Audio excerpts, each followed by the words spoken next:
ng'eggwanga lyonna likyali mu kiyongobero okusinziira ku ebyo ebyavudde mu sipiika wa paalamenti Anita Among, era nga ono yatukakasa ffenna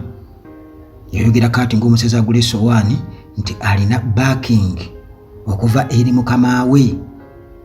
General Museveni ku buli nsonga yonna. N'olw'ensonga eyo muganda wange abo abagezaako kubeera nga bamulaba mu ngeri gye bamulabamu bamugenda empola kuba si wa bulijjona. Munnange Katikkiro Charles Peter Mayiga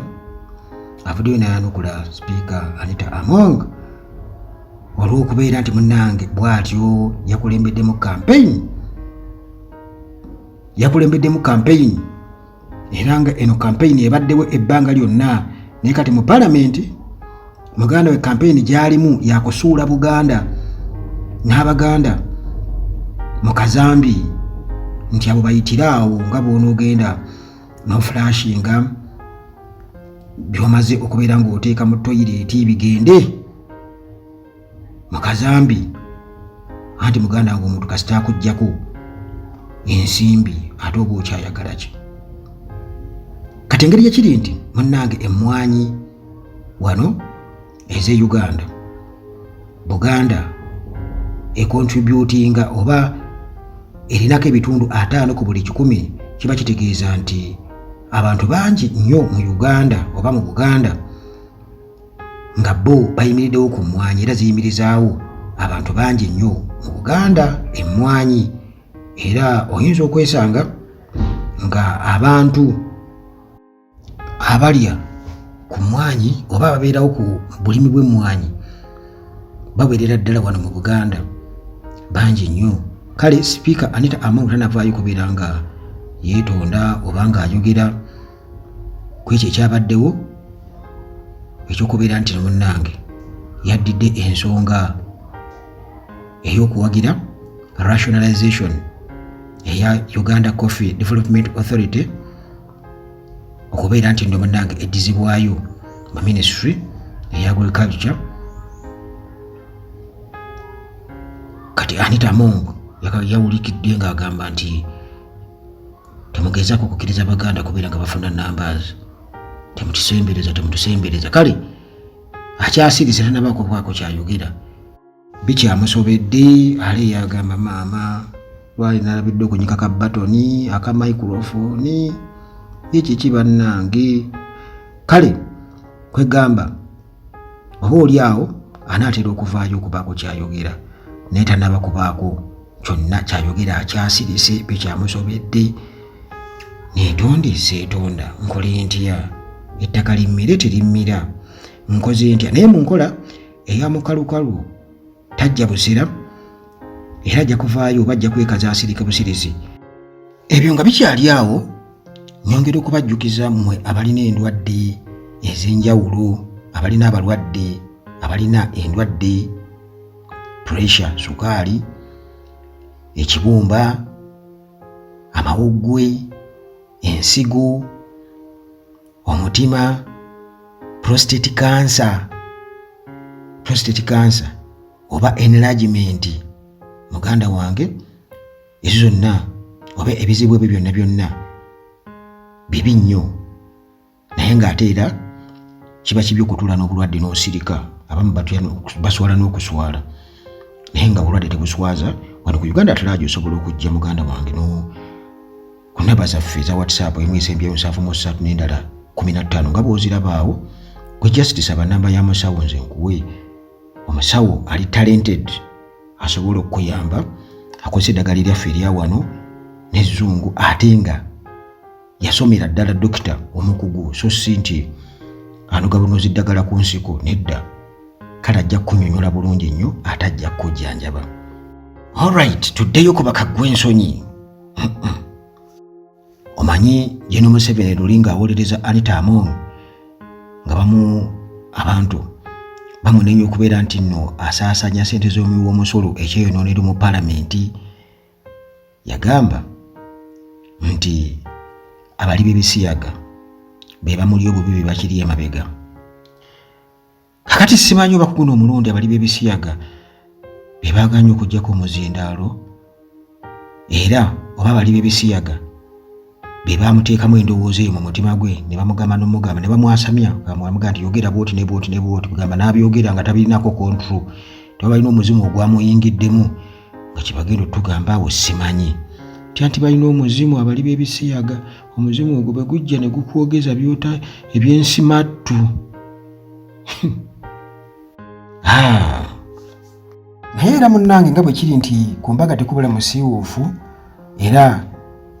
tekubula bantu beewugulaza. Munnange Salvador Edringi otumanyi obulungi nga comedian uno awolereza Speaker Anita Among agamba nti ka audio akatambye mbu akafulumye ku social media mbu tekalina conclusive evidence mbu kalaakinga clarity mbu mwawulidde muti ekigambo mbu don't get numbers mbu kubanga akatambi bwe katuuka awo ne bakamyutinga bumuwulira kigambo baganda naye mbu don't get numbers tekiri kiriya kale wegamba n'otunuulira Salvador Edringi oba Edringi kitegeeza ki naye nga kiswaliza ddala oba oli awo omuntu ayagala okufuna relevance naye alibadde relevance aginoonyeza ku bintu ebirala n'atagenda ku bintu naddala ng'ebyo ebikwata ku bulamu bw'abantu ebikwata ku school fees z'abantu ebikwata ku kameeza k'abantu yalibadde tabiyingiramu kubanga abantu bangi basomedde ku mmwanyi babaddewo ku mmwanyi bizinesi zaabwe zitambulira ku mmwanyi oli agamba sizoni y'emmwanyi eno nja kwongera mu yeewoze ssente n'atwala loan nti nja kwongera kuki nja kwongera mu dduuka lyange liddemu liyitimuke abamu emisiri gy'emmwanyi bagiriirako n'amabanja kati abantu nga Salvador bw'avaayo n'ayogera ebyo abantu ne batandika okubeera ng'ate bamwambalira ng'atandika anti ebyabufuzi bye biki olw'ensonga nti bagambe wali omulema tofunyirawo ngalo kati gwe bafunyirawo engalo musajja wattu ne bakwambalira n'otegeka kashooka abantu ne batajja kubanga tomanyi nnaku lwaki tosirika sirika kuba sirise teyejjusa naye olw'okuba timunnange yajja gende wa General Museveni bamukuba ebifaananyi afune akasente ekyo alowooza nti buli omu akisobola. Norbert Mao era nga y'omu ku abo abawagira Uganda Coffee Development Authority edde wansi wa Ministry of Agriculture, Animal Husbandry and Fisheries yagambye nti naye abazungu abafuzi b'amatwale babalimba bo abantu b'omu mambuka yabadde nga akulima nti babalimba nti nno emmwanyi tezidda waabwe ne babateeka ku birime aba seasonal crops ebyo ebyetaagisa omulimu omunene ennyo ate ng'agamba nti oba oliawo nga bivaamu ne ssente entono ti paka abasajja abamu mbu bwe bakwata ebimwanyi ne bagisimba mu kompawundi zaabwe nga bageza ku kuwakanya obulimba obw'abafuzi b'amatwale nti babalimba oba oliawo naye mu nkola eyakifiiriza agamba fenge gye baatulimba kakati laba emmwanyi zivaamu ssente olaba bwe baatulimba nabano kabafiirwe kubanga nze bwentyo bwe nkiraba naye kale bwe biri awo kubanga Norbert Mao y'omu ku abo abataagalya ddala baganda ekyo kyo nkyogera si kirumamu kubanga naye kennyininyini asiiba akyogera nsimanya akomya ebyakabaka yekka kubanga era muganda wange ne Biiru agiwagirira ddala kubanga talina kyafiirwa. Lord Mayor Erias Lukwago bw'atyo muganda wange asitukiddemu era ebigambo byayolekezebwa Speaker Anita Among bikaawu nga omususa agamba nti Among okulaga obusosoze mu mawanga obw'ekika ng'ekyo muganda wange yandibadde avaayo ne yeetonda era byeyayogedde n'agezaako kubanga abijjayo mu bantu newankubadde ebigambo tebisangukayo ne kwegamba yeetonde mu kwetonda kitegeeza bannange mu nsonyiwe oba si kyekyo bwe batyo bagenda munnaye kuteekawo campaign Anita alekulire. Ate era ku social media bwe batyo bannansi abatuufu benjogerako bannansi abatuufu bwe batyo munnange era bagamba nti leader of opposition yali badde asitukiramu ye kenyinyi n'akulemberamu ekyokujja obwesigemu Anita Among. Anita Among tumanyi ng'omugagga ennyo era ng'alina influence y'amaanyi, mukyala mugagga ate nga w'amaanyi. Muganda wange atamumanyi nkwewuunya. Pressure munnange bwetyo yeeyongedde era nga Speaker Anita Among kino akitadde ku region nti alinga agamba nti kakibe ekibonerezo bakimanyi bulungi nnyo nti awo Buganda babeera bagisudde anti babafune ssente bajja kukinyumya. Munnange ekikulu ekituufu kye yali badde akola kwali badde kulekulira naye Charles Peter Mayiga naye avuddeyo bw'atyo nadda emabega waabo abatayagala akubeera nga Coffee Development Authority ebeera rationalized wansi wa Ministry of Agriculture. Mayiga agamba nti okuwagira rationalization nga ne speaker bw'atyo wa parliament yakikulembeddemu kino kibonerezo kyennyini era lukwe olulukiddwa obulungi okubonereza Buganda kubanga wano mu Buganda nkugambye nti ebitundu 5 ku buli 100 eby'emmwanyi ebirimu mu Uganda biva wano mu Buganda. Kati bw'atyo Katikkiro Charles Peter Mayiga n'agamba nti bannange okugyawo Uganda Coffee Development Authority kiba kitegeeza nti kibonerezo kyennyini